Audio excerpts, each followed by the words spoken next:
తెలంగాణ రాష్ట్రంలో అంగన్వాడీ పిల్లల దగ్గర నుంచి షురూ చేస్తే చిన్నబడి పిల్లలు పెద్దబడి పిల్లలు అంతా సంబరపడుకుంటా బడికి పోతున్నారు చదువుకుంటున్నారు. కానీ మంచిర్యాల జిల్లా నెన్నెల మండలం కృష్ణపల్లి పిల్లలు మాత్రం బడి అంటేనే గజ్జున వణుకుతున్నారు. బడికి పోనని మారం చేస్తున్నారు. ఒకవేళ బడికి పోయినా భయం భయంగా కూర్చుంటున్నారు. అరే అదేంది మళ్ళా బడికి పోయి భయపడుడు అంటే మీరే చూడుండ్రి. ఆగో ఇదేంది స్కూల్ అన్నారు పిల్లలు అన్నారు పిల్లలు భయపడుతున్నారని చెప్పిండ్రు. తీరా చూస్తే క్లాస్ రూమ్ లో అందరికందరూ గొడుగులు పట్టుకొని కూసున్నారు. విషయం ఏంది భయం ఎందుకు అంటే ఒక్కసారి పైకి చూడుండ్రి.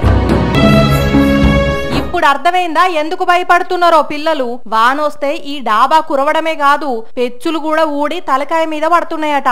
అందుకనే మా సేఫ్టీలో మేము ఉన్నాం ఇట్లా పాఠాలు వింటున్నాం అంటున్నారు. ఉరవడం వల్ల మా బుక్స్ మొత్తం నానినాయి.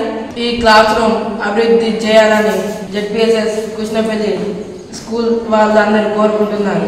అయ్యలు ఆదిలాబాద్ జిల్లా ఎమ్మెల్యేలు విద్యాశాఖ దగ్గర పెట్టుకున్న సీఎం రేవంత్ రెడ్డి సారు ఆఫీసర్లు విన్నరా ఆఖరికి పుస్తకాలు కూడా తడిసి ముద్దవుతున్నాయట.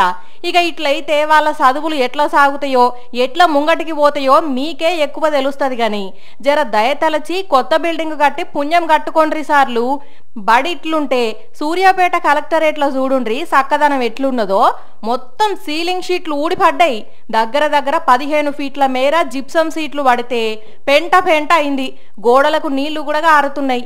ఇంకా అదృష్టం ఏందంటే ఇది పడ్డప్పుడు ఎవ్వరు లేకుండేసరికి పెద్ద ప్రమాదం తప్పింది. మరి ఎవరన్నా దీని కింద ఉంటే ఎంత ఆగం కతుండునో గాని. మరి ఏర్పాటు చేసిన కాంట్రాక్టర్ ఎవరో పని ఎట్లా చేయించిండో గాని భలే పనివంతుడు పోండ్రి.